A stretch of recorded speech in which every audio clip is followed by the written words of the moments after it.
8 मार्च को सेलिब्रेट किया जाता है इंटरनेशनल वुमेन्स डे और इस बार की इसकी थीम है for all women and girl rights equality and empowerment. और इस बार ये सेलिब्रेट किया जा रहा है Beijing declaration and platform for action के 30th एनिवर्सरी के साथ। बीजिंग डिक्लेरेशन जेंडर इक्वालिटी और वुमेन्स राइट को बढ़ावा देने के लिए 189 गवर्नमेंट्स द्वारा 1995 में अपनाया गया था।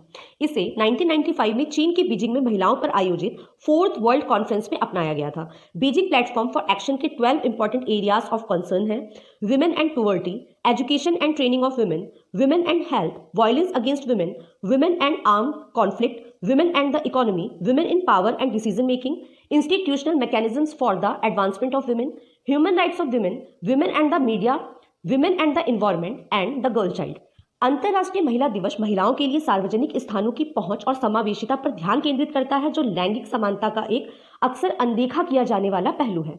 बात करें भारत की तो महिला शांति और सुरक्षा सूचकांक 2023 में 177 देशों में भारत 128वें स्थान पर है, जो महिलाओं की सुरक्षा और गतिशीलता के बारे में गंभीर चिंताओं को उजागर करता है। इंडियन कॉन्स्टिट्यूशन के कुछ इंपॉर्टेंट आर्टिकल्स हैं जो महिलाओं के अधिकारों की बात करते हैं, जैसे आर्टिकल 14 कानून के समक्ष समानता और कानून के समान संरक्षण की गारंटी देता है तथा लिंग के आधार पर भेदभाव पर रोक लगाता है।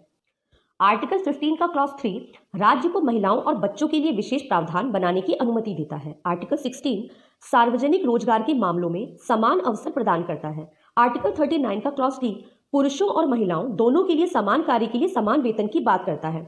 आर्टिकल 42 राज्य को काम की न्याय संगत और मानवीय स्थिति तथा मैटर्निटी रिलीफ सुनिश्चित करने के लिए प्रावधान करने का निर्देश देता है।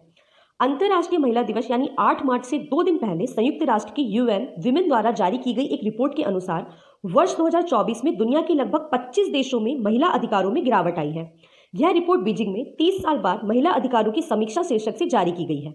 रिपोर्ट में कहा गया है कि महिलाएं पुरुषों की तुलना में औसतन 20% कम कमाती हैं। महिलाओं की आर्थिक अधिकारों जैसे रोजगार और वित्तीय स्वतंत्रता पर प्रतिकूल प्रभाव पड़ा है। साथ ही कई देशों में महिलाओं की काम करने की स्वतंत्रता पर भी प्रतिबंध लगाए गए हैं। संघर्ष क्षेत्रों में रहने वाली महिलाएं और लड़कियों की संख्या में पिछले 1 दशक में लगभग 50% की वृद्धि हुई है। दुनिया भर में 3 में से 1 महिला अपने जीवन काल में शारीरिक या यौन हिंसा का अनुभव करती है। रिपोर्ट में महिलाओं की राजनीतिक पदों पर घटती उपस्थिति पर भी चिंता व्यक्त की गई है। महिलाओं की इस स्थिति को देखते हुए इनमें सुधार हेतु अभी कई प्रयासों की आवश्यकता है। इसके लिए सरकार द्वारा ऐसी नीतियां बनाई जानी चाहिए जो लैंगिक समानता को बढ़ावा दे, महिलाओं से संबंधित संगठनों की संख्या में वृद्धि हो और महिलाओं और लड़कियों की शिक्षा तथा पहुंच में बढ़ावा दिया जाए तथा संयुक्त राष्ट्र जैसे वैश्विक निकायों द्वारा देशों पर दबाव डाला जाए जिससे वे महिलाओं से संबंधित अंतर्राष्ट्रीय मानकों और समझौतों का पालन करें।